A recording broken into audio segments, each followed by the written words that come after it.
Hello friends, greetings of the day. Welcome to the online session of Business Economics. Friends, in this session, we shall start chapter number 1, that is Nature and Scope of Business Economics. Friends, you know that chapter number 1 is divided into two units. Unit number 1 is Introduction to Business Economics, and unit number 2 is basic problems of an economy and role of price mechanism. So chapter 1 will be dealt with in two different units.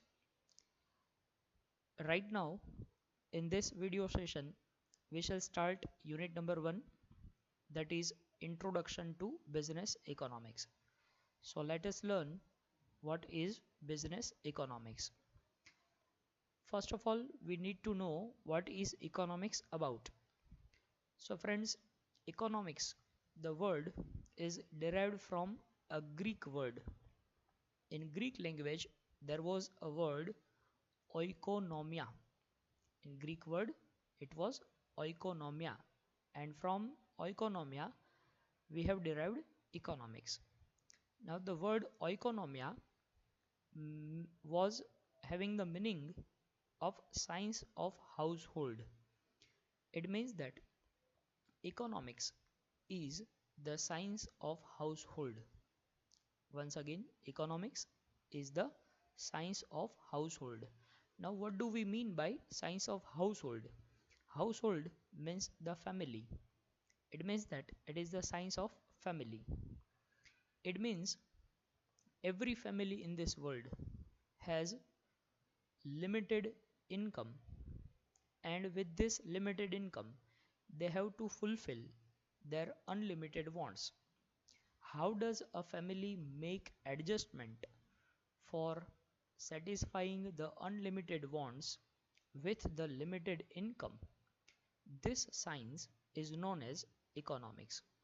So, economics is the science which teaches us how the family make adjustment for satisfying their unlimited wants with their limited income.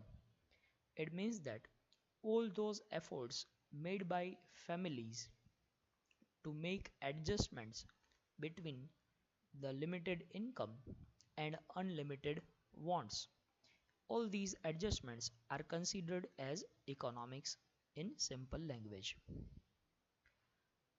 Till 19th century, economics was known as political economy.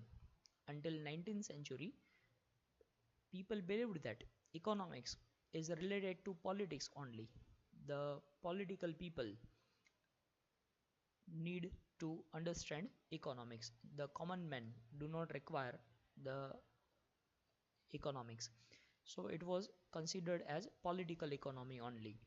The kings or political leaders or the political ministers only need to understand the economics. The common men do not require the understanding of economics. This was the belief until 19th century. But a person called Adam Smith had written a book, and the name of that book was An Inquiry into the Nature and Causes of the Wealth of Nations. Friends, do remember the name of the book. This is very much important for the MCQ purpose. Adam Smith had written a book, and the title of the book was An Inquiry into the Nature and Causes of the Wealth of Nation, which is shortly known as Wealth of Nations. Now this book was written by Adam Smith, and this book was published in 1776. In the year 1776, this book was published.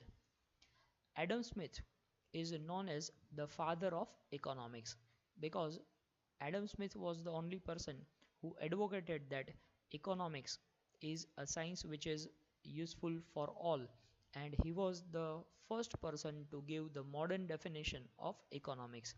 So he is considered as the father of economics.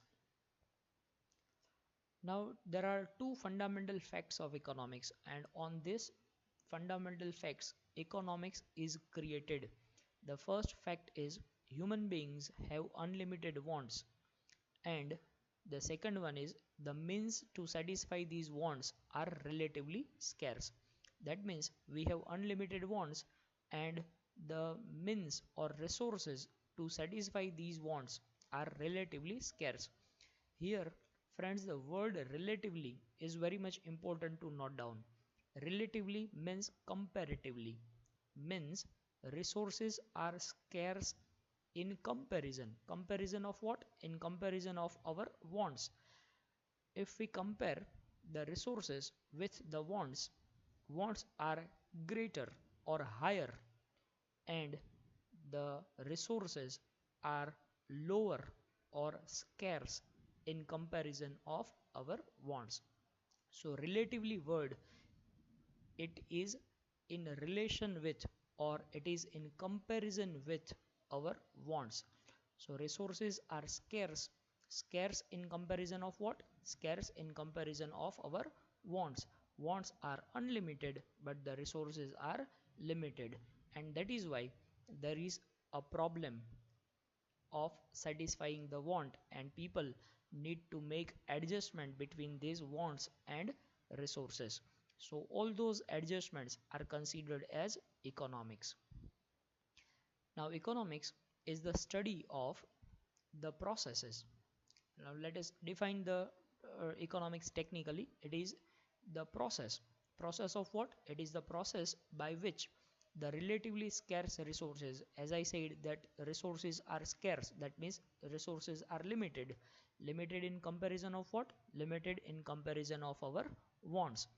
Relatively scarce resources are allocated to satisfy the competing unlimited wants of human beings in the society. So every human being in the society has unlimited wants. Unlimited wants, and these unlimited wants are competing in nature. Competing, it means that when more than one want arise, there is competition among these wants, and the want which is most urgent and most important will be satisfied, but that is which is not urgent and important will not be um, satisfied. So there is competition among the wants.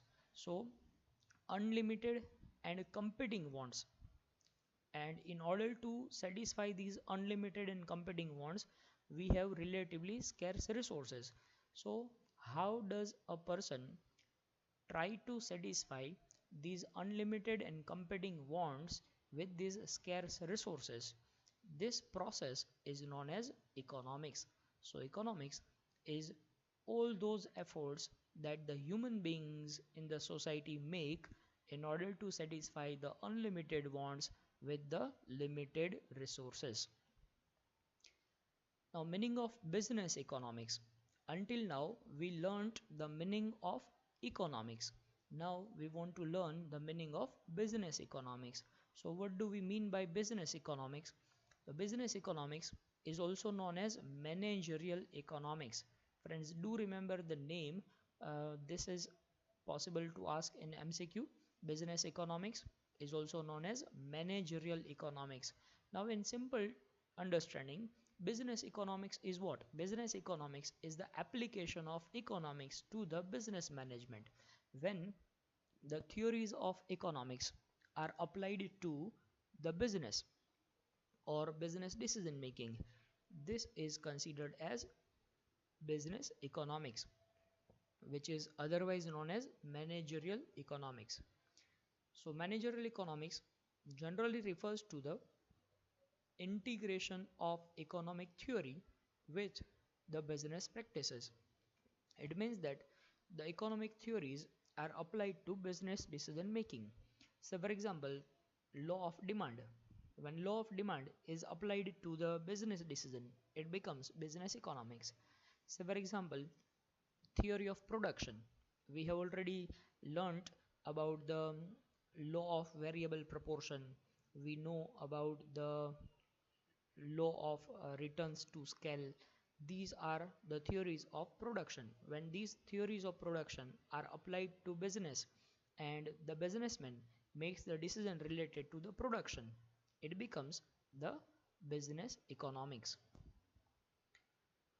Business economics includes microeconomics as well as macroeconomics. Both the types of economics, that is microeconomics as well as macroeconomics, both of them are included in the business economics. Besides that, it includes operations research, statistics, mathematics, and the theory of decision making. It means that business economics is a multidisciplinary subject. It includes the microeconomics, macroeconomics, operations research, statistics, mathematics, and decision making. All these kind of subjects are included, and with the combination of all of them, the business economics is created. So it is considered as multidisciplinary subject. Now, definition of business economics.